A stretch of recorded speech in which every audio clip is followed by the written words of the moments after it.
I was in Los Angeles with these friends that I knew, and I had the best like 4 or 5 days. I think I love LA. It was crazy. We just did this really stuff that was normal for them, and to me was still exciting. We lived in West Hollywood, and we went out one night to ArcLight Cinema. It's the only place I ever want to watch movies again. And we ran into Ryan Gosling, who's a friend of a friend.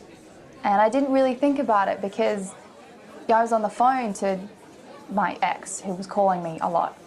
And everyone else had gone inside, and I was on the phone outside, and I said, look, I have to go. Like, the movie's going to start, I got to go. Hung up, walked inside, and I walked up these steps, and I was like, man, that's weird. That guy kind of looks like Ryan Gosling. Didn't really think about it.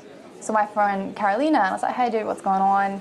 And we stopped, and she was like, oh, hey, this is my friend Ryan. I was like, hi, Ryan, my name's Lucy. And we chatted and stuff. I said, it's really nice to meet you. And just chatted about the movies we were both seeing and stuff. And he was really cool and just relaxed and stuff. And again, it's not weird. And I didn't think about it until after I walked away. And we went off, and he went to his movie with Eva, and we went to ours. And then I was like, man, that's something that I can't get anywhere else. When I was in Malaysia a few years ago now, I helped out in school for street kids, and they just needed people to go and spend time with them. So we were like, yeah, we'll go along, and we spent a week there. And every day it was just the entire day we would spend with them. I took paper and we bought some paints, and we did an art lesson with them. They got really excited because they learned that I could do little crappy drawings and stuff for them. So they would just request all these drawings. They did they'd come up and make me do all these portraits of them. And then they would take them and put them up. And there was this one kid, he was so adorable. He would have been 10 or something, and he was a little bit chubby, but he was just the cutest kid ever. And he'd gesture because I don't know what he was saying, and he'd gesture and he'd be like, draw me next.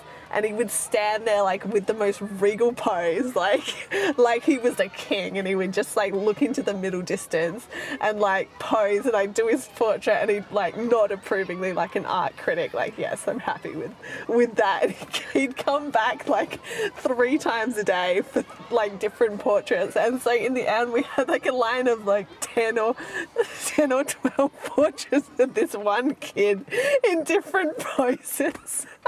It just cracked me up. He was so adorable. Yeah, okay, I'll tell the one from Jindivine. It was actually when I was catching a domestic flight from Canberra to Brisbane, and I made the mistake of booking my bus to arrive in Canberra the night before, around 10 p.m. And my flight wasn't until the following morning at about 6 a.m. and I didn't really see that as a real issue. I just guessed that I could sit around the airport and read my book until my flight came. But what I didn't know is that they actually closed Canberra Airport between 11 and 4. And so I was waiting for my flight, and the federal police advised me that I had to move on. So I asked one of the girls at the information desk at the airport what would be the best place or accommodation to get for the night, and she said there was a YHA for about $30, which was all right.